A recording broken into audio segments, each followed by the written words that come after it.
Bueno, y llegamos al último. Este es el último videíto que hasta la próxima clase en vivo que tengamos. En este vamos a hablar obviamente de diabetes y es una de las patologías que quizás más frecuentes. En realidad, si nosotros tuviéramos que hablar un poquitito de frecuencia, eh, las dilipemias son las más frecuentes de todo este rango de patologías metabólicas, eh, y la diabetes anda ahí cabeza a cabeza con el hipotiroidismo. Obviamente, para hablar de diabetes, tendríamos que más o menos comprender un poquito qué es, que en realidad la diabetes es el aumento de la glucosa en sangre. Recordemos siempre recordemos que obviamente la sangre va a ser nuestro transporte, va a ser quien va a llevar y a traer todo y que va a distribuir todo a nuestro cuerpo. Acá, y que tiene la posibilidad de llegar hasta la última célula de nuestro organismo. Eh, Obviamente, la glucosa, cuando nosotros hablamos de glucosa, estamos hablando de la principal fuente de energía. Por lo tanto, es uno de los nutrientes que sí o sí tiene que llegar a todos lados. Pero ¿qué es lo que va a ocurrir con el tema de la glucosa? La glucosa se va a distribuir en el torrente sanguíneo, pero para poder ingresar a la célula, para precisamente que la célula la utilice como fuente de energía, va a necesitar de la insulina. La insulina es una hormona que produce nuestro páncreas y que actúa como una especie de llave que se mete en una cerradura y permite abrir esa puerta para que la glucosa ingrese a la célula y la célula la pueda utilizar precisamente como fuente de energía. Precisamente en la diabetes, el fallo, el problema, está ahí, en ese juego de llave con cerradura. Por lo tanto, vamos a ver que hay dos tipos de diabetes fundamentales distintas. Distintas en el sentido de por qué se producen, pero que la sintomatología y las consecuencias van a ser las mismas, porque el resultado siempre va a ser que no va a poder ingresar la glucosa a la célula para ser aprovechada o ser utilizada, mejor dicho, como fuente de energía. Pero antes de ver toda la fisiopatología y el tratamiento y todo ese tipo de cosas, vamos a ver algo que es fundamental y que son los valores. Pero digo que es fundamental porque cuando nosotros hablamos de que algo está aumentado, obviamente tenemos que conocer cuáles son los valores normales para poder decir que esto está aumentado. ¿eh? Es como la temperatura. Si la temperatura está aumentada, sentimos calor. Si la temperatura está disminuida, sentimos frío. Y tenemos un parámetro como para comparar. Entonces, primero que nada vamos a ver eso. ¿Cuáles son los valores de la glucosa en sangre? De lo que tendría que ser normal para poder ver todo ese tipo de cosas. Entonces, vamos acá a utilizar este pizarroncito tan práctico que tiene este zoom. Entonces vamos a ver valores normales de glucosa en sangre. Y vamos a ver que el valor normal, un valor normal, es entre, voy a ponerlo entre 70 y 110 miligramos por decilitro de sangre. O sea, que tiene que haber entre 70 y 110 miligramos de glucosa por decilitro de sangre. Cuando decimos decilitro es lo mismo que decir centímetro cúbico. Obviamente esto se hace cuando se pide un análisis de sangre, esto es algo que se pide siempre. Pero hay que tener en cuenta que este valor tiene que tener sí o sí 8 horas de ayuno. Y cuando hablamos de 8 horas de ayuno, hablamos de 8 horas de ayuno estricto. No puedo consumir ningún tipo de alimento, ni ningún tipo de bebida, excepto agua. Ni un mate, ni un café, nada. Este es el valor normal. Cualquier cosa que esté aumentada me va a estar hablando de que hay algo que no está funcionando correctamente. Pero no solamente yo puedo decir que este sea el valor normal. Otro valor normal, porque yo por ahí quiero ver cuál es el valor de glucosa en sangre en una persona, y el valor también considerado normal tiene que ser menor a 180, también miligramos por decilitro, 2 horas después de la última ingesta.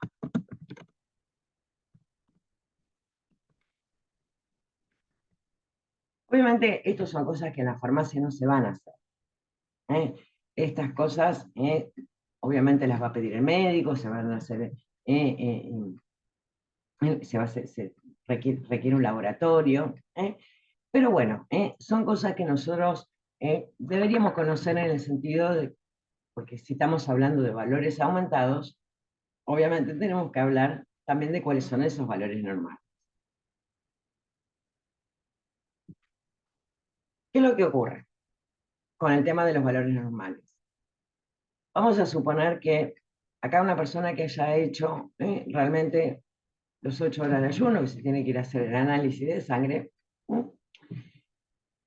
vamos a suponer que en vez de 110 le dio 120.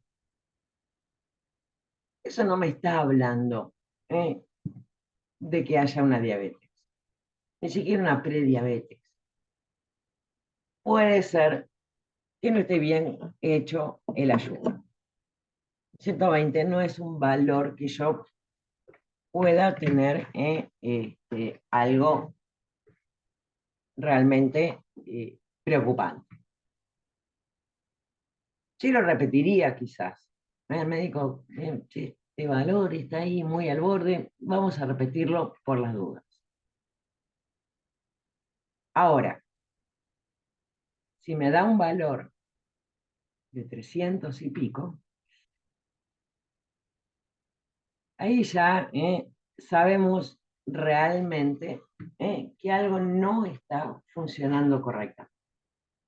De todas maneras, como yo siempre digo, en la farmacia nosotros no vamos a hacer ningún tipo de diagnóstico, pero al ser una patología tan frecuente, quizás sea bueno conocer estos valores normales.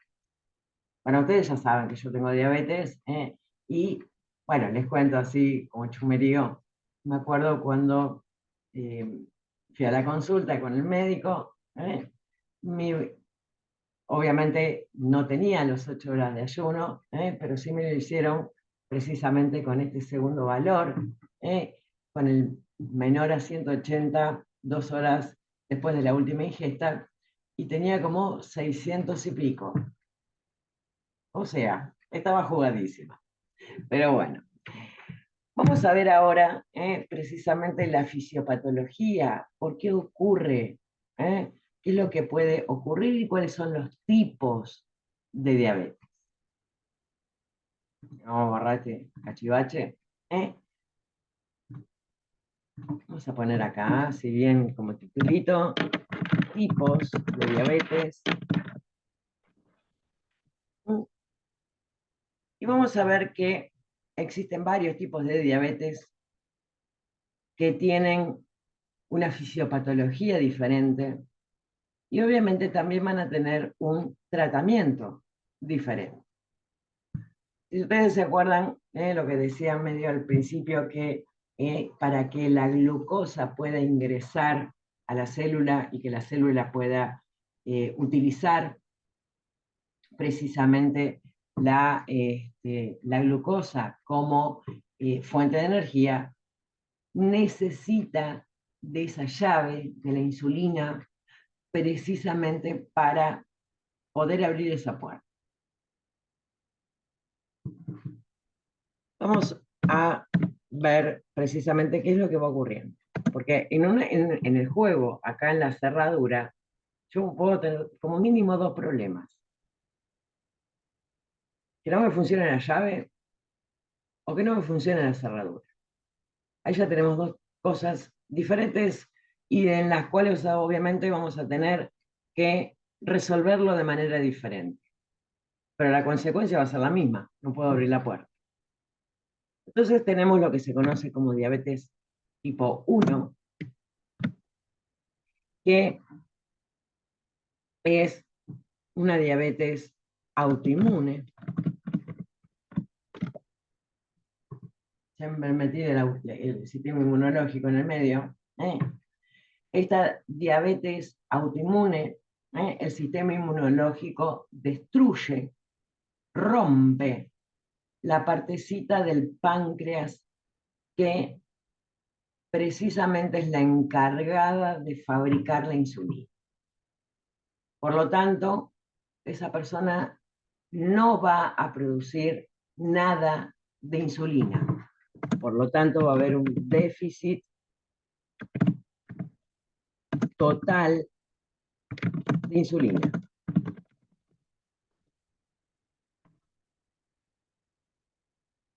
Este tipo de diabetes también se la conoce como insulino dependiente.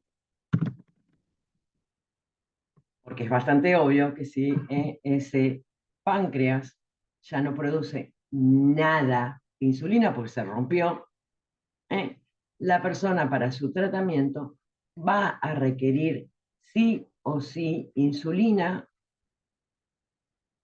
como tratamiento. Estamos reponiendo lo que la persona, lo que el cuerpo de esa persona no puede producir. Por eso se la denomina insulino dependiente. Hace muchos años también este tipo de diabetes se la conocía como infanto juvenil. ¿Por qué? Porque la gran mayoría de los pacientes que desarrollaban este tipo de diabetes eran niños o adolescentes. Este término después se descartó. Esto lo comento porque todavía en algún tipo de bibliografía se puede encontrar. Y esa es la realidad. Se descartó porque también se descubrió que había personas adultas que también tenían una diabetes autoinmune, en la cual obviamente también su sistema inmunológico había destruido totalmente la partecita del páncreas que produce la insulina, pero ya no eran tan niños ni adolescentes. Ese tipo de diabetes se la denominó LAD,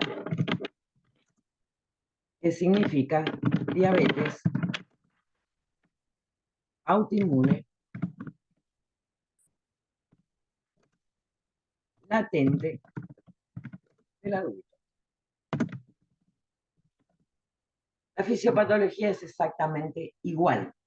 Lo único que se diferencia acá es la edad de presentación de esta diabetes. De hecho, esta es la que yo tengo. Yo empecé con todo el tema a los 39, ya de infanto juvenil no tenía nada. Estaba bastante veterana. Pero bueno, se descubrió que obviamente en personas adultas también se podía producir este tipo de diabetes. Ya no se la llama diabetes tipo 1 porque se sigue asociando la tipo 1 con los niños o adolescentes. Y a las personas ya pasadas la infancia o la adolescencia se le denomina LADA. Pero acá también nos vamos a encontrar con un déficit Olvidé ponerle déficit, el acento a déficit en las dos veces, pero bueno, déficit va con acento, ¿no? Total de insulina.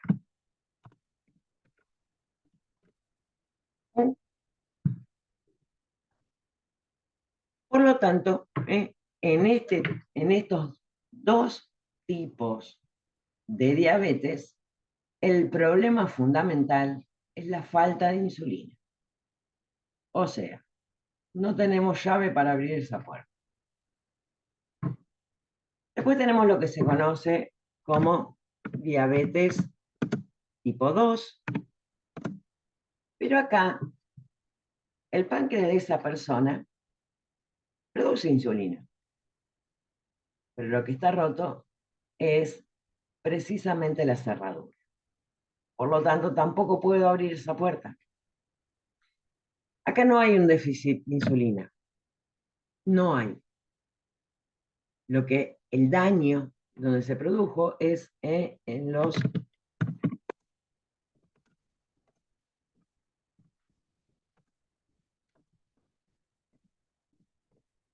Hay un daño en los receptores para la insulina. La insulina, para poder abrir esa puerta, necesita unirse a un receptor.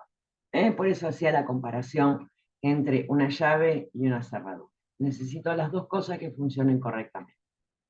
En la diabetes tipo 2, lo que está dañado precisamente son los receptores para la insulina y también se la conoce como insulino resistente. Porque a pesar de haber insulina, es como que hay una resistencia. No, no sirve. El juego no sirve. Yo necesito que las dos cosas funcionen correctamente.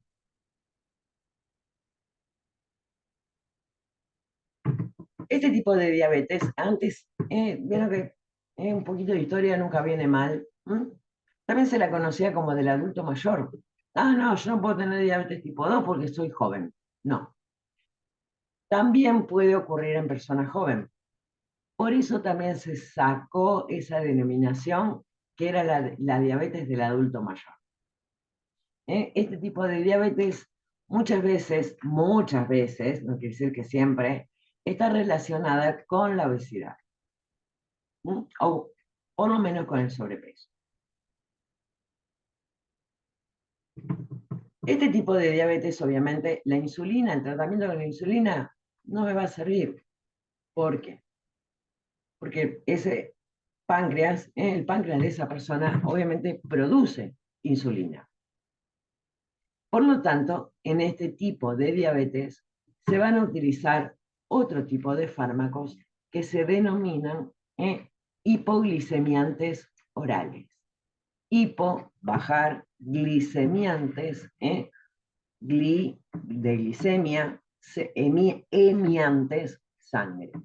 Son fármacos que disminuyen la glicemia o glucemia, las dos formas están correctas, la cantidad de azúcar que hay en la sangre. Tendría que ser como esa cerradura que no me funciona correctamente. Es como que yo le estoy poniendo un poquito de, no sé, el líquido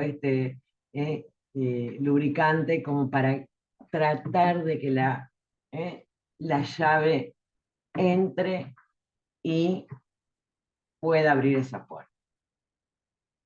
La realidad, nosotros si se nos rompe la cerradura, llamamos al cerrajero y nos cambia la cerradura. Ese sería lo más lógico.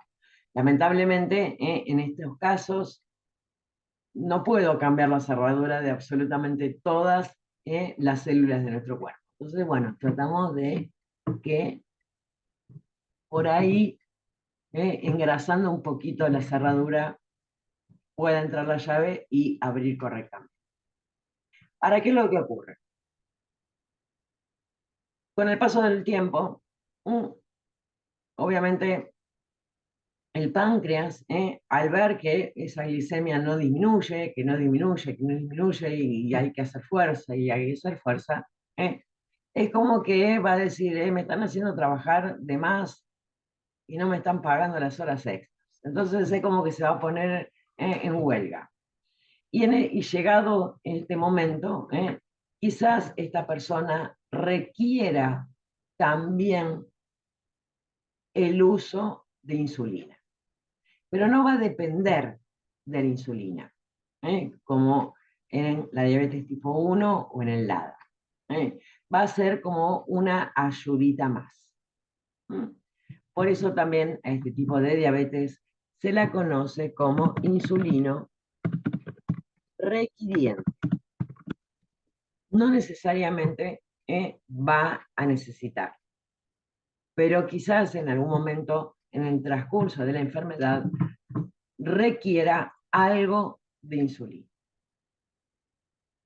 Y por último, dentro de lo que son los tipos de diabetes, tenemos lo que se conoce como diabetes gestacional. Obviamente es un tipo de diabetes que se produce en la mujer gestante, en la mujer que está embarazada. Obviamente en los varones no se produce diabetes gestacional.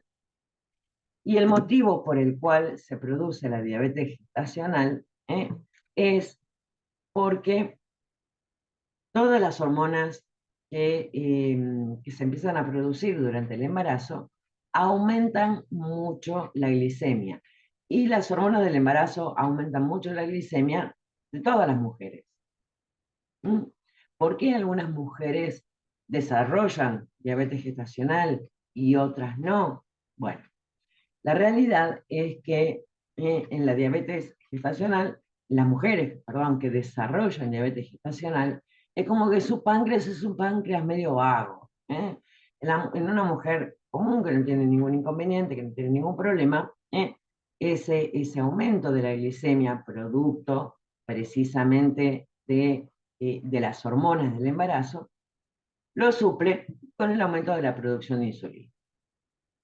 Pero en aquellas mujeres que tienen esos páncreas medio vaguitos, no llegan eh, a producir una mayor cantidad de insulina y se produce lo que se denomina diabetes gestacional. Obviamente, en la diabetes gestacional es la única diabetes que se cura, porque una vez que se produjo el parto, que se produjo el alumbramiento, que ya salió la placenta, ya está, desaparecieron las hormonas del embarazo y el cuerpo de la mujer vuelve a la normalidad. ¿Qué es lo que ocurre con el tratamiento de la diabetes gestacional? Obviamente se necesita hacer un tratamiento también con insulina. ¿Por qué con insulina y no con los fármacos que se utilizan para el tratamiento de la diabetes tipo 2? Porque todos los fármacos que se utilizan para el tratamiento, o sea, los hipoglicemiantes orales, y se hace la diferencia, perdón, yo me había olvidado antes de hacer esta aclaración, se los denomina hipoglicemiantes orales. ¿Por qué? La insulina también es un hipoglicemiante, o sea, un fármaco que disminuye la cantidad de glucosa que hay en la sangre. Pero la diferencia es que la insulina es inyectable y este otro tipo de fármacos se consumen vía oral. Bueno, la cuestión es que todos estos fármacos que se utilizan para la diabetes tipo 2, estos hipoglicemiantes orales, no se pueden utilizar durante el embarazo porque producen muchas malformaciones en el bebé. Por lo tanto, no se pueden utilizar y están contraindicados.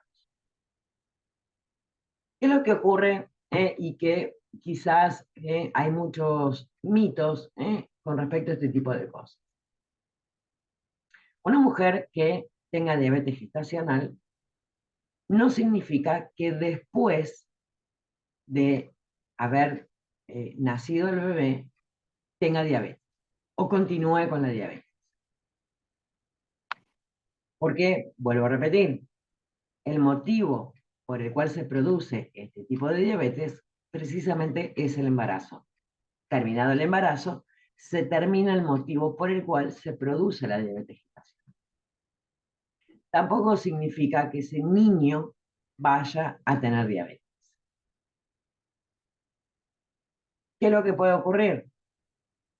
sí puede ocurrir que una mujer, que a una mujer, mejor dicho, se le detecte la diabetes durante el embarazo. Eso quiere decir que era una mujer que ya tenía diabetes no diagnosticada, que se le detectó durante el embarazo. Seguramente las que son mamá saben muy bien que el primer control, el primer estudio que les hacen cuando van a visitar a la obstetra, van con la bella noticia de que están embarazadas, lo primero que le hacen es pedirles un análisis de sangre. Y ahí es lo primero que piden, obviamente, es un análisis de glicemia. Y ahí es donde va a saltar. Obviamente puede ocurrir. También puede ocurrir que una mujer que tenga diabetes tipo 2 se embarace. Y en este caso, recordemos que los medicamentos que se utilizan para el tratamiento de la diabetes tipo 2 no se pueden usar durante el embarazo, y por lo tanto aquella mujer que tenga diabetes tipo 2 y se embarace va a tener que reemplazar su tratamiento también por insulina. Como ven, la gran mayoría, si bien la diabetes tipo 2 es mucho más frecuente que la diabetes tipo 1, que el LADA o que la diabetes gestacional, fíjense que entre todos los tipos de diabetes, el tratamiento más frecuente es la insulina. ¿Mm? Ahora vamos a ver un poquitito cuáles son los síntomas, la sintomatología de la diabetes.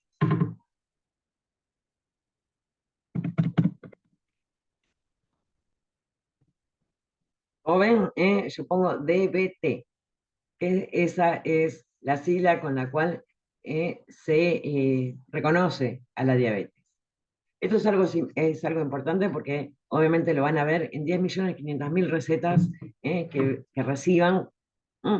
Y DBT, ¿qué es DBT? Diabetes. Vamos a ver cuál es la clínica. La clínica de la diabetes, hay algo que tiene como una mnemotecnia, que se conoce como regla de las 4P. ¿Por qué? Porque los 4 principales síntomas de la diabetes empiezan con P. Y que son sumamente, pero sumamente deductibles. Uno de ellos es la poliuria. ¿Qué es la poliuria? La necesidad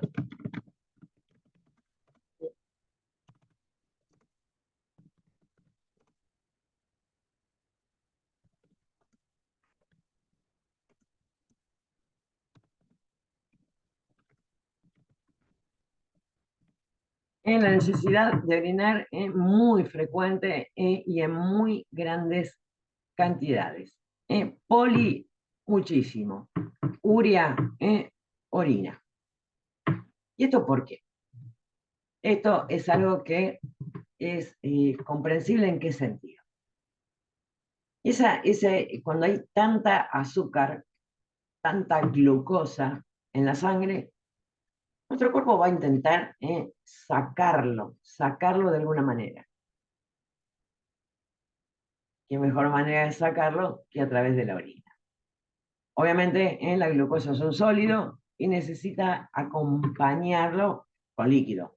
Tiene que sacar grandes cantidades para tratar de eliminar esa cantidad tan grande de azúcar que hay en la sangre.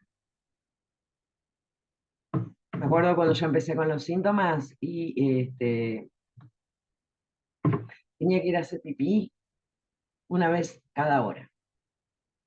No es que iba a hacer pipí.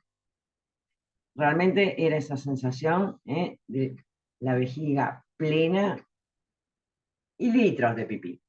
E incluso también, y esto también es muy significativo, la necesidad de orinar a la noche, que te despierta las ganas de orinar.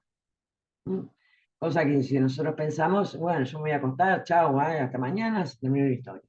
No, las personas con diabetes a veces tienen que levantar hasta 2 y 3 veces en la noche para realmente orinar. Otro de los síntomas que empiezan con P es la polidipsia. Otra palabra rara. Poli, ya sabemos que es mucho, y es una sed, se despierta el mecanismo de la sed de una manera realmente impresionante. Boca seca, tener sed permanentemente. Ustedes piensen que sed insaciable vamos a poner.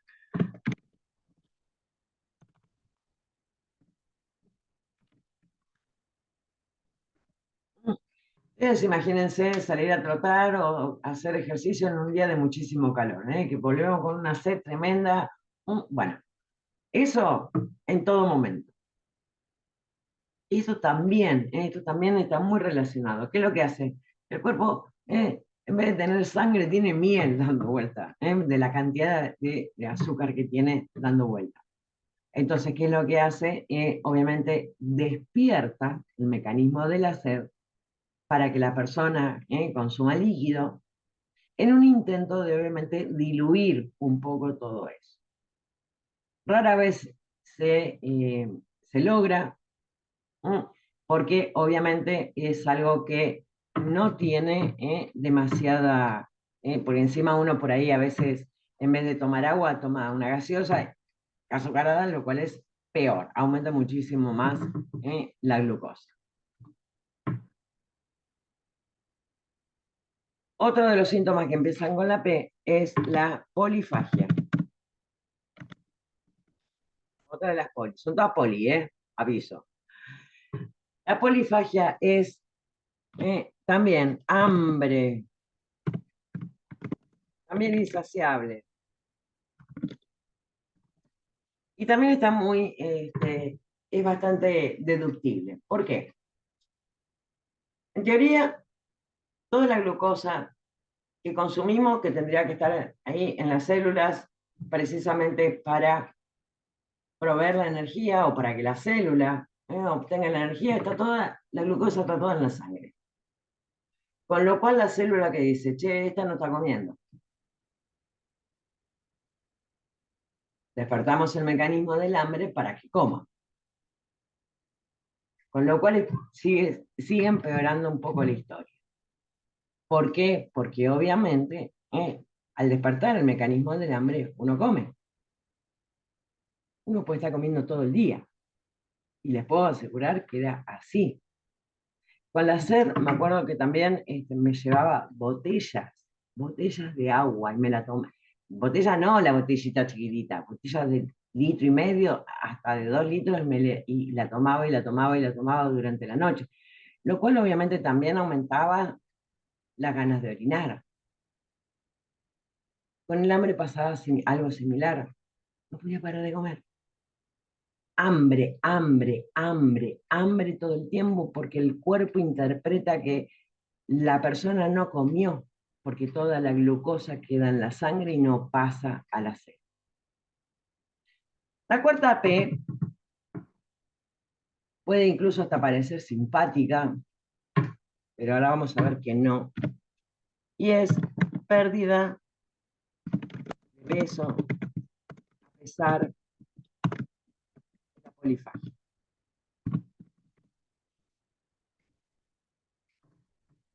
Pérdida de peso bastante importante.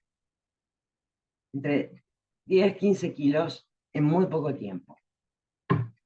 Mes. Te van a decir, quiero eso. No. ¿Por qué? ¿Qué es lo que ocurre? La célula necesita sí o sí obtener energía de algún lado. Como no la puede obtener a raíz de quemar esa glucosa, la obtiene de quemar la grasa. De la grasa que tenemos de depósito, que nos sirve para independientemente para la forma, sirve para protección, para la regulación de la temperatura y para un montón de cosas más. Empieza a quemar la grasa y una pérdida de peso muy importante. ¿Qué es lo que ocurre? El problema es que los residuos de esa quema de la grasa son tóxicos, muy tóxicos para nuestro organismo, que se conocen como cuerpos cetónicos, se llaman así, y son sumamente tóxicos y pueden provocar una de las complicaciones menos deseadas de la diabetes, que es lo que se conoce como una cetoacidosis diabética. Empieza a aumentar muchísimo todo este tóxico que anda dando vueltas por la sangre y provoca un desequilibrio de lo que se conoce como medio interno. Esto es algo que puede incluso hasta llevar a la muerte. Por eso hay que tener mucho cuidado con respecto precisamente a eso. Como ven, estos 4 síntomas son los más característicos. También tenemos otros síntomas que, eh, que son menos específicos, como cansancio, que si lo pensamos también es bastante lógico, porque aquellas células que no están recibiendo la glucosa para poder hacer sus funciones, y van a trabajar a desgano y van a provocar mucho cansancio. Después también se habla mucho de lo que es la dificultad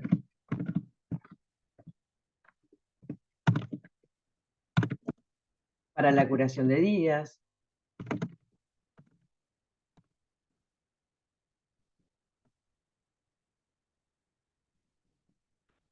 Y acá también está más relacionado también con la cantidad de glucosa que hay en la sangre. ¿Por qué? Cualquier herida en la cual sangre, esa sangre va a estar llena de glucosa y es un caldo de cultivo para gérmenes. Cuando una herida está infectada es mucho más difícil que obviamente se cure. Después también tenemos otros síntomas como una vulvo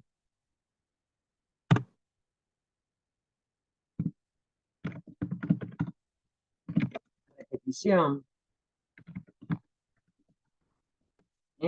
también balanitis, vulvovaginitis, infecciones por hongos en la vagina o en la vulva o en el glande, en el varón, porque también recuerden que en la poliuria hay mucha orina con mucho azúcar y los hongos son re felices con el azúcar y se reproducen y reproducen y reproducen y reproducen. Hay unos cuantos síntomas que también, pero estos 4 son los más característicos. Ahora, ¿qué diferencia va a haber entre lo que es una diabetes tipo 1 o LADA y una diabetes tipo 2 con respecto a la presentación de todos estos síntomas? La diabetes tipo 1 o LADA, hasta ayer todo funcionaba bien, hoy se rompió esta partecita del páncreas, dejó de producir insulina, va a ser prácticamente en forma instantánea en el sentido, o sea, hasta la semana pasada andaba todo bien, y hoy de golpe me empecé a sentir mal, o hace un par de días que me vengo sintiendo mal, y todos estos síntomas van a ir como aumentando, y de una manera muy notoria, muy notoria. En cambio, en la diabetes tipo 2, esto de esa cerradura que está funcionando mal, que al principio se va solucionando con un aumento de la producción de insulina, van a estar muy solapados, van a estar muchas veces eh, no tan notorios como la diabetes tipo 1 o la diabetes del tipo del LADA. Incluso hasta la pérdida de peso, no es lo mismo un paciente de un peso normal, en el cual vamos a suponer una persona que pesa 60 kilogramos y en un mes pasó a pesar 50. Me acuerdo cuando empecé con los síntomas, pasé de pesar, yo pesaba 60 y al mes pesaba 45. Imagínense, me decían, ¿qué te pasa? Tenía que pasar 2 veces para que me vieran. Que no es lo mismo una persona que pesa 120 kilos y de golpe pesa 110. La diferencia es mucho menos notoria, pero todas, pero ocurren en una forma un poco más solapada, porque todo ese, digamos, ese daño se va produciendo de una manera mucho más gradual. Bien, vamos a ver ahora un poquitito lo que es precisamente el tratamiento. Y acá es donde vamos a intervenir nosotros. Obviamente habíamos dicho que diabetes tipo 1, LADA, y también diabetes gestacional, y en algunos casos, en la diabetes tipo 2, insulina. La insulina es uno de los fármacos que por ley está cubierta al 100%, ya sea por las obras sociales o por las prepagadas. E incluso la salud pública también la tiene que administrar en forma gratuita. El problema es que en el público echa la ley, echa la trampa, no hay.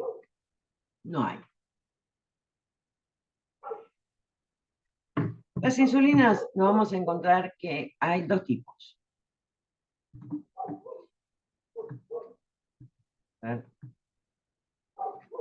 Tenemos lo que son las insulinas lentas y lo que son las insulinas rápidas. Después también hay subvariantes, que están las ultralentas y las ultra rápidas. Pero esta es la gran diferencia que hay entre las insulinas. ¿Por qué?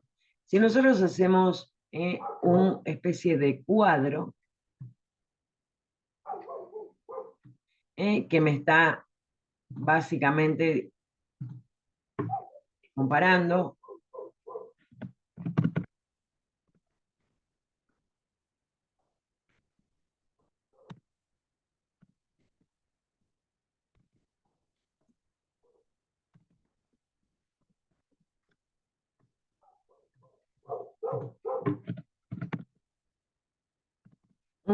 o sea, la cantidad de insulina que hay en nuestra sangre en función del tiempo, vamos a ver que la insulina, o nuestro páncreas, mejor dicho, va a empezar a producir, nuestro no, el de ustedes, el mío no hace nada de eso.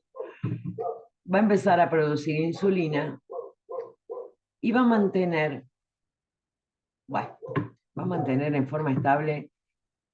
Ven que borro este cachivache que salió feo. Aquí. Va a empezar a producir insulina y va a tener, bah, no hay caso. Ténganme un poquito de paciencia porque soy horrible dibujando con el mouse. No es eso lo que quiero dibujar. Ahora cuando me salga el dibujito lo van a entender. Perdón. Empieza a producir hasta que en un momento, ahí está, ahí me salió más o menos, se mantiene estable. Eso es lo que se conoce como insulina basal. O sea que es una base de insulina que está durante todo el tiempo. Pero nuestro páncreas, que no es de ustedes, quiero decir, ¿qué es lo que hace? En el momento que nosotros, que se come, nosotros estamos ingresando con los alimentos, los hidratos de carbono, necesito mandarlos a la célula, entonces el páncreas produce un pico de insulina. Vamos a suponer que lo produjo en el desayuno. Después, en el almuerzo, bueno, el almuerzo produjo otro piquito. En la cena, la merienda, produjo otro piquito. Precisamente para lograr que todos esos hidratos de carbono que nosotros consumimos con el almuerzo, con la merienda, con la cena, o con el desayuno, el almuerzo, la merienda, la cena, precisamente pueda ingresar a la célula. Bueno, precisamente las insulinas van a tratar de hacer este mismo juego. Entonces, las insulinas rápidas, perdón, las insulinas lentas, van a hacer lo mismo que hace el páncreas con la insulina basal, que dura, ahí tengo una cantidad de insulina todo el tiempo dando vuelta por la sangre, y las rápidas van a hacer el otro jueguito. Estos piquitos. Con respecto a la dispensa de insulinas en la farmacia, son fármacos extremadamente caros,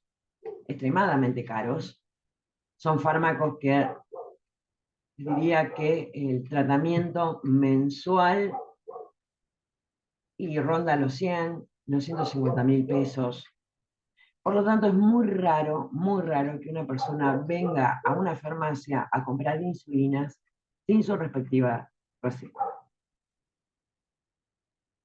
¿Qué es lo que ocurre?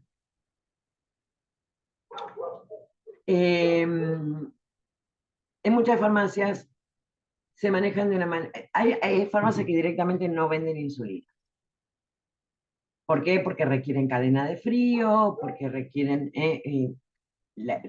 por los costos también, y tener un stock de una determinada cantidad de insulinas sin que alguien realmente las venga a comprar, no suelen tenerlos. Incluso hay muchas farmacias que tienen personal especializado en el tema insulinas y obras sociales. También nos podemos encontrar, obviamente, ante la situación en la cual una persona venga a la farmacia a comprar una insulina sin una respectiva receta. Obviamente, en este caso no se le va a hacer ningún tipo de descuento. Pero en esta situación, ustedes me van a decir, pero ¿sale esa plata? Bueno, acá juega un poquitito lo que son los dispositivos de aplicación de la insulina. Si me aguardan un segundito, voy a buscarlo para que lo puedan ver.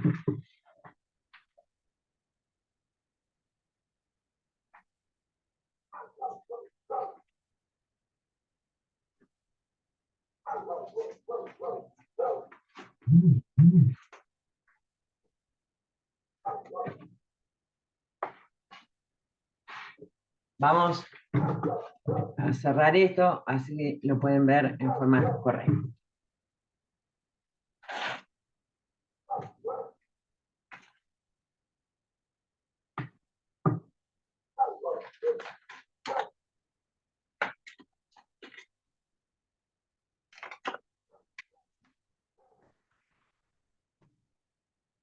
Este es uno de los dispositivos de aplicación de insulina que se conoce como lapicera.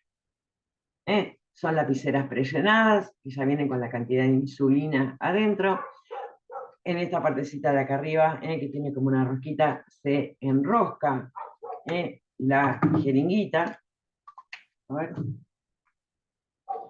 ¿Encuentro alguna de las que ya tiene la agujita?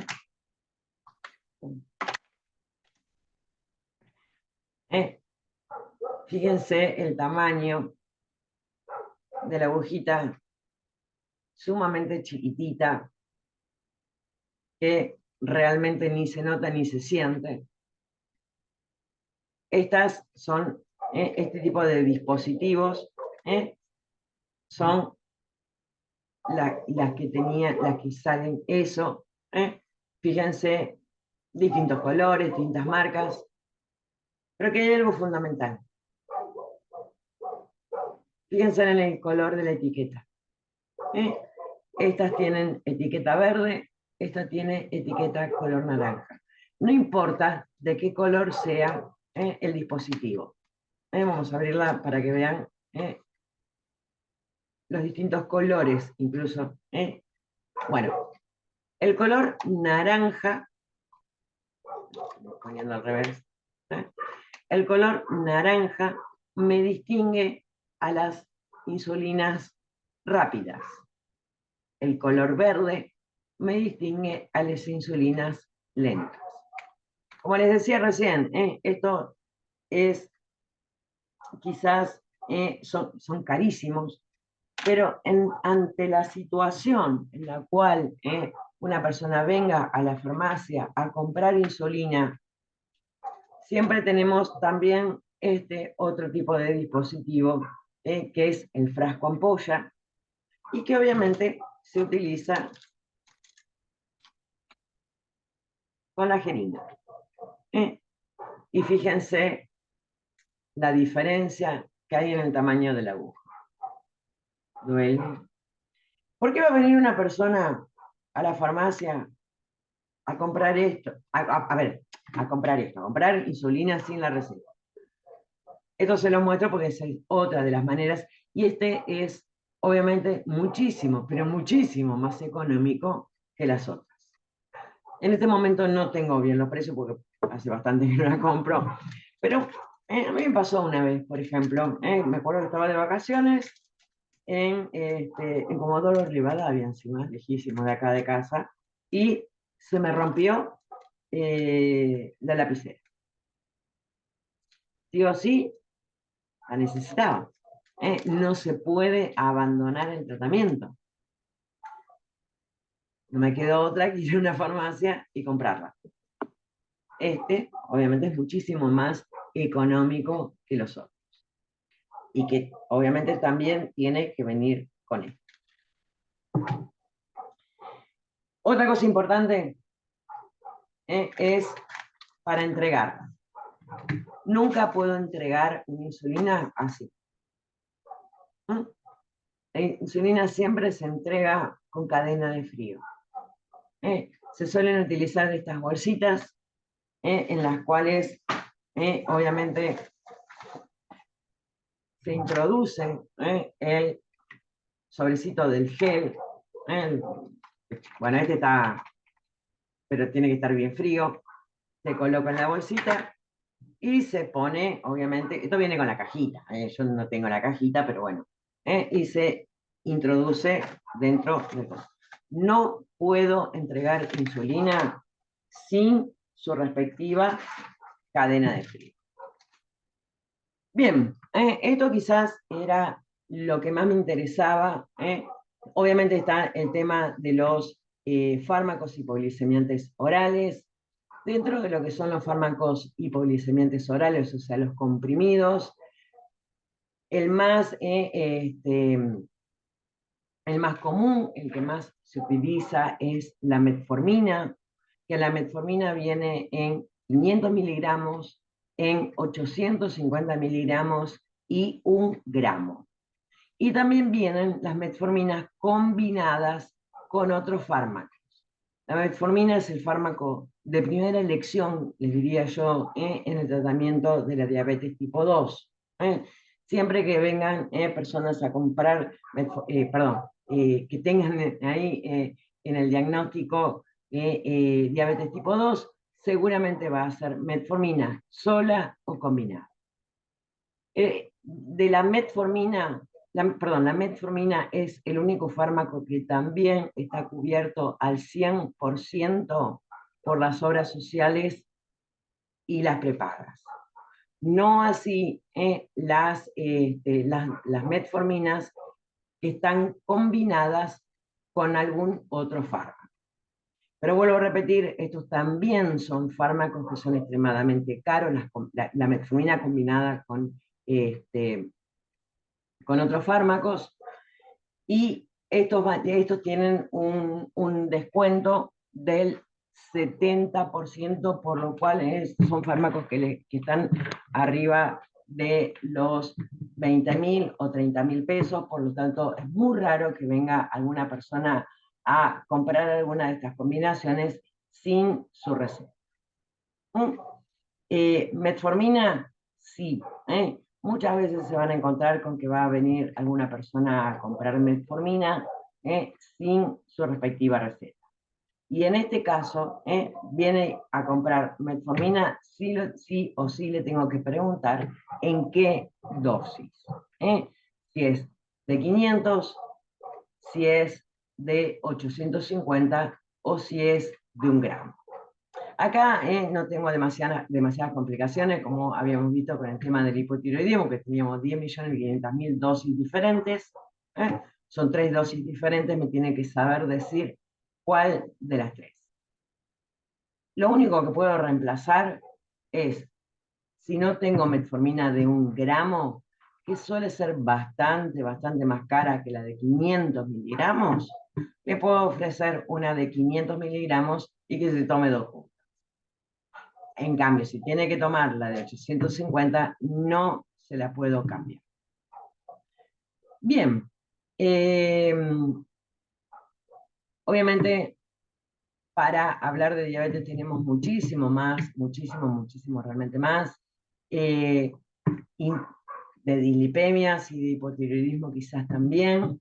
Pero bueno, obviamente esto yo quería hacer como una pequeña intro de todos estos temas que son mucho más simples, como les decía en el primer video, en la introducción, que los temas que realmente correspondían a continuación de lo que ya habíamos estado viendo antes.